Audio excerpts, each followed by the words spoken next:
Okay, let's go back. Okay, जब Bihar waste Bengal Orissa के साथ में था, राइट, तो जब तीनों स्टेट एक जैसी थी, साथ में थी, तब एक काफ़ी बड़ी स्टेट हुआ करती थी एंड काफ़ी प्रॉस्परस होता था, इंडिया का बिजनेस काफ़ी वहाँ से होता था.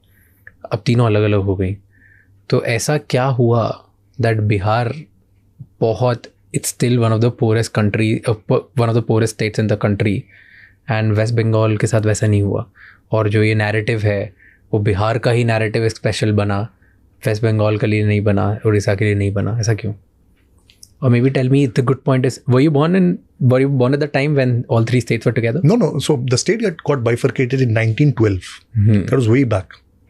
Bihar became Bihar in 1912. So there's a long history to it. See, Bihar has been, at least not the state, but that region itself, it's called, उसे जो रिपब्लिक की जननी कहा जाता है बिहार को, पाटलिपुत्रा, वी ऑल नो. जो रूलर्स आते हैं वहाँ से, जो इतने आर्यभट्ट से लेके बुद्धिज्म, जैनिज्म, एवरीथिंग, सब कुछ बिहार से आया. मेरे ख्याल से जो डिक्लाइन आना शुरू हुआ, एक तो प्री इंडिपेंडेंस डिक्लाइन आया. प्री इंडिपेंडेंस डिक्लाइन का एक बहुत इंपॉर्टेंट रीज़न जो मैंने बुक में भी मेंशन किया है, वो ये था कि जो वहाँ पे जमींदारी का सिस्टम था बिहार में, वो पूरी बंगाल प्रेसिडेंसी में, सो एज टू से, वो परमानेंट सेटलमेंट बोलते हैं उस सिस्टम को. और बॉम्बे में और आपको मद्रास में वो मिलेगा रैयतवारी का सिस्टम. क्या होता है, दोनों समझाओ. परमानेंट सेटलमेंट में क्या होता है कि जो जमींदार को टैक्स देना पड़ता था ब्रिटिशर्स को, वो फिक्स था. तुम्हें 50,000 देने ही देने, चाहे कुछ भी हो जाए. जो रैयतवारी में सिस्टम था वो परसेंटेज ऑफ प्रोडक्टिविटी पे लिंक था. तो बंगाल में क्या होता था कि जमींदार के पास कोई इंसेंटिव नहीं था प्रोडक्टिविटी बढ़ाने के लिए, और रैयतवारी में क्या था, उनको इंसेंटिव था प्रोडक्टिविटी बढ़ाने के लिए. तो इसके कारण जो लैंड में इन्वेस्टमेंट होनी चाहिए थी, लैंड में इन्वेस्टमेंट, और उसके बाद उसके बाकी के एसोसिएटेड चीज़ों में, एजुकेशन में इन्वेस्टमेंट, हेल्थ में इन्वेस्टमेंट, वो नहीं हुआ वहाँ पे, और यहाँ पे हुआ. That was a major reason जो मुझे लगता है प्री इंडिपेंडेंस, राइट. तो वो एक रीज़न था. पोस्ट इंडिपेंडेंस एक बहुत बड़ा फैक्टर एक पॉलिसी के तौर पर आया, and that was freight equalization policy. Yes. Bengal पूरा अगर आप देखेंगे, so for example Jharkhand region, Orissa, Chhattisgarh, ये एक्सट्रीमली मिनरल रिच है. Jharkhand only has 40% of the country's minerals, 40%. लेकिन 1952 में एक पॉलिसी लाई गई फ्रेट इक्वलाइजेशन की. तो जो नेहरू जी की फर्स्ट गवर्नमेंट थी, उन्होंने कहा कि देश में कहीं भी इक्वल इंडस्ट्रियलाइजेशन होना चाहिए. तो जो मिनरल झारखंड में जिस प्राइस पे अवेलेबल होगा, वही मिनरल चेन्नई में भी उसी प्राइस पे अवेलेबल होगा, बॉम्बे में भी उसी प्राइस पे अवेलेबल होगा. Government would subsidize that transportation, right. तो होने क्या लगा कि जब मिनरल सेम ही प्राइस पे अवेलेबल है, तो सबने कहा कि हम झारखंड में, बिहार में क्यों इंडस्ट्री लगाएं. हम इंडस्ट्री कोस्टल एरियाज में लगाएंगे. तो गुजरात में इंडस्ट्रीज आने लगी, महाराष्ट्र में आने लग गई, तमिलनाडु में आने लग गई. दिस कंटिन्यू टिल 1993, जब वो पॉलिसी स्क्रैप की गई. और मुझे लगता है तब तक फिर Bihar had lost the race, right. No industries you see in the most mineral rich part of the country. Industries जो थी वो आपको सबसे पुरानी दिखेंगी. सो जमशेदपुर और सेटअप बाई टाटास, वो एकदम 19th सेंचुरी के स्टार्ट में वो दिखेंगी. जो हैवी इंडस्ट्री सेटअप की गई as a heavy industry policy of the government, आपको वो दिखेगी. बट प्राइवेट इंडस्ट्रीज कमिंग, क्योंकि वहाँ पे मिनरल्स है, कुछ भी नहीं दिखेगी आपको. ये सब फ्रेट इक्वलाइजेशन, ये सेकंड सबसे बड़ा रीजन मुझे लगता है आफ्टर इंडिपेंडेंस. तो 1990 तक ऑलरेडी बिहार पीछे हो चुका था बाकी स्टेट्स कंपैरिजन में, चाहे आप पर कैपिटा इनकम देखेंगे या आप जीडीपी का देखेंगे. फिर 1990 से 2005, I think it was the last nail in the coffin.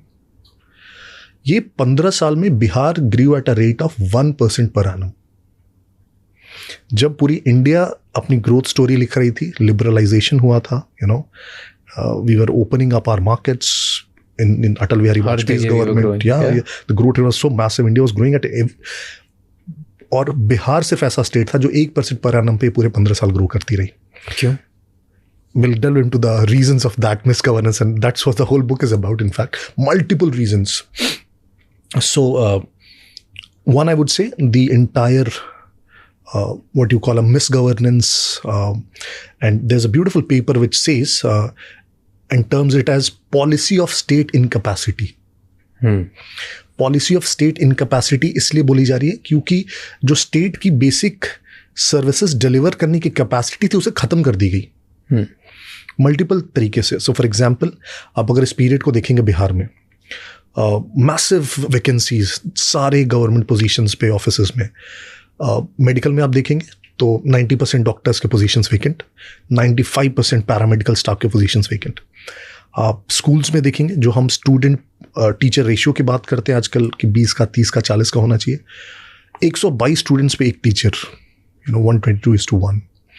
आप इंजीनियरिंग डिपार्टमेंट्स में देखेंगे, कॉलेज के प्रोफेसर्स में देखेंगे, जो ब्लॉक डेवलपमेंट ऑफिसर्स और सर्कल ऑफिसर्स होते हैं, एडमिनिस्ट्रेटिव ऑफिसर्स, BDO COs, उसके 1/3 पोजीशंस वैकेंट थे एट इट्स पीक. इनफैक्ट जो बॉडी होती है जो पब्लिक सर्विस कमीशन स्टेट की, बिहार पब्लिक सर्विस कमीशन, उसके चेयरमैन का पोजीशन बहुत सालों तक वैकेंट था जो इसे रिक्रूट करते थे. सो वैकेंसीज के बहुत स्ट्रांग रीजंस थे. सरकार इसलिए नहीं चाहती थी रिक्रूट करना क्योंकि उनका लॉजिक था कि अगर हम रिक्रूट करेंगे तो ज़्यादातर जो रिक्रूटमेंट होगी वो अपर कास्ट से आ जाएगी. So let's not recruit at all, right, because बहुत क्लियर पॉलिसी थी of discrimination. Corruption at its peak, criminalisation of politics at its peak, caste wars at its peak. So जब law and order ही नहीं है, in fact उस पूरे term में, and I write this in my book, कि you are not sure कि कितना part of Bihar was under the control of the state government. Not even Patna में भी. वाई? क्योंकि nothing was in control. No, Bihar was just, Bihar के different regions को अलग अलग क्रिमिनल पॉलिटिशियंस और बाहुबली जिसको आप बोलते हैं, वो बट गया था कि वो सिवान में शहाबुद्दीन ही देखेंगे तो बाकी ठीक है वो DMSP रहेंगे वहाँ पे, लेकिन उनकी वो जो बोलेंगे वो करेंगे. और लालू जी को कुछ भी करना होगा तो शहाबुद्दीन को फ़ोन लगाएंगे. तो सरकार की वहाँ कोई ज़रूरत नहीं होती थी. और पूर्णिया में है तो पप्पू यादव देखेंगे जो देखना है, गया जहानाबाद रीजन है तो वहाँ सुरेंद्र यादव देखेंगे जो देखना है. तो पूरा बिहार बटा हुआ था इन बाहुबलीज के बीच. एंड सरकार was virtually non existent. And that's why I call कि ये जो 15 साल का पीरियड था, this was the last lane in the coffin.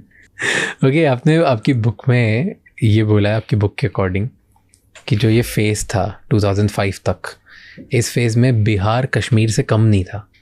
ये क्यों बोला है? Why this statement? Yes, and I से दिस वेरी रिस्पॉन्सिबली. मैं इनफैक्ट 2018 में श्रीनगर गया था घूमने, और वहाँ पे डल लेक के बीच में ना एक बहुत सुंदर सा कैफ़े और बुक स्टोर है डल झील के बीच में. तो I like to read and write a lot, तो मैं उस बुक स्टोर में भी गया, और वहाँ पे कम से कम नहीं तो कश्मीर पे ना 150-200 किताबें होंगी सिर्फ कश्मीर पे, right. And I started browsing. मैंने देखा उसमें एक बहुत सुंदर सी लाइन थी एक बुक में. Said tragedies make for the best stories and there's no bigger tragedy of our generation than Kashmir, right? It's a beautiful line. लेकिन उसके बाद फिर मैंने सोचना शुरू किया. अब देखो कंपैरिजन मैंने क्यों किया. कश्मीर में जो कश्मीरी पंडितों के साथ होना शुरू हुआ 1990 से शुरू हुआ. बिहार में जो सोशल चेंज है 1990 में आया. कश्मीर में आप जो नंबर्स देखेंगे एकदम pure numbers. I don't like to compare deaths, लेकिन there is no better metric to say Kashmiri पंडितों की हत्या में उसमें अलग अलग नंबर्स हैं, लेकिन कहीं 100, 200, 500 इस तरह की हत्याओं का जिक्र है. जो लोगों का वहाँ से पलायन हुआ वो करीब 80-90 हज़ार कश्मीरी पंडितों का पलायन हुआ. आप बिहार में सेम पीरियड देखेंगे, अगर बिहार में 1990 के दशक में 59 नरसंहार हुए, 59 मैसेकर्स, जातीय हिंसा, 600 लोग मारे गए. जो बिहार से पलायन हुआ है उन 10 सालों में इन मिलियंस, जो 1991 में, and I quote this number in my book, 91 में माइग्रेशन रेट था बिहार का, और 2001 में 1991 से 3 गुना हो गया था माइग्रेशन बिहार से 2001 तक, right. And this was not just कि वो रोटी कमाने जा रहे हैं बाहर, it was law and order issue. लोग भाग रहे थे, कोई अपने बच्चे को बिहार में रहने देना नहीं चाहता था, राइट. कोई पढ़ा लिखा व्यक्ति नहीं रहना चाहता था. Second, why it is more problematic. Kashmir तो एक मिलिटेंट ऑर्गेनाइजेशन है, ठीक है, JKLF जिसने किया ये, राइट. बिहार में इट वाज समथिंग जो स्टेट अपनी नाक के नीचे होने दे रही थी. देवर माओइस्ट, देवर प्राइवेट कास्ट मिलिशियाज. वो एक गांव में जाके रात में घेर के उसके सारे मेल फोक्स को साफ कर दे रहे थे, फिर ये उसके गांव में जाके यही कर रहे थे। इनके 10 सालों तक चलते रहा। It was worse I would say, because the state could have stopped it. वहां पे वो तो बॉर्डर पार से आ रहे, there's lot of challenges। यहाँ पे कौन सा चैलेंज था? यहाँ पे स्टेट हैड, इनफैक्ट मैं बोलूंगा स्टेट का सपोर्ट था उनको कंप्लिसिट। लोगों ने जो ट्रेजेडी क्रिएट करी that was bigger than Kashmir. Kashmir में एक्सटर्नल लोग ट्रेजेडी क्रिएट कर रहे थे, and that's why you compared Kashmir and Bihar together. So I am saying even if you compare numbers in terms of death, migration, उसके कारण जो डेवस्टेशन हुआ स्टेट का, every way, I think. So I'm not comparing it to say कि कश्मीर का दर्द कम है, but I'm saying the attention which Kashmir has garnered, उस kind of attention I'm pained to see कि बिहार को कभी it is never talked about। आधे से ज़्यादा लोग जानते नहीं कि ऐसा कुछ हुआ है। The kind of pain that we have seen, right? People don't talk about it, they don't know, they don't empathize। वो बस ऐसे हंस के छोड़ देते हैं, बिहार में तो ऐसे किडनैप कर लेते हैं, जैसे कौन सा मजाक की बात चल रही है। Why do you think Bihar पे ज़्यादा अटेंशन नहीं दिया जाता है? इतनी ज़्यादा स्पॉटलाइट नहीं है, इतनी बातें नहीं होती, इतने ज़्यादा नेशनल लेवल पे कोई मुद्दा नहीं बना जाता कि वहाँ पे डेवलपमेंट होना चाहिए, ग्रोथ होना चाहिए, जबकि वो one of the most populated state है इन द कंट्री। कि वहाँ पे लोग बहुत ज़्यादा हैं, वहाँ पे मिनरल्स बहुत ज़्यादा हैं, तो वहाँ पे बेनिफिट्स भी बहुत होंगे, उसके बाद भी उसके बारे में कोई बात नहीं होती। वहाँ पे क्या क्राइम हो रहा है उसके बारे में नेशनल लेवल पे बात नहीं होती, वहाँ पे क्या डेवलपमेंट हो रहा है उस पर नेशनल लेवल पे बात नहीं होती। बात अब होती है मेरे ख्याल से।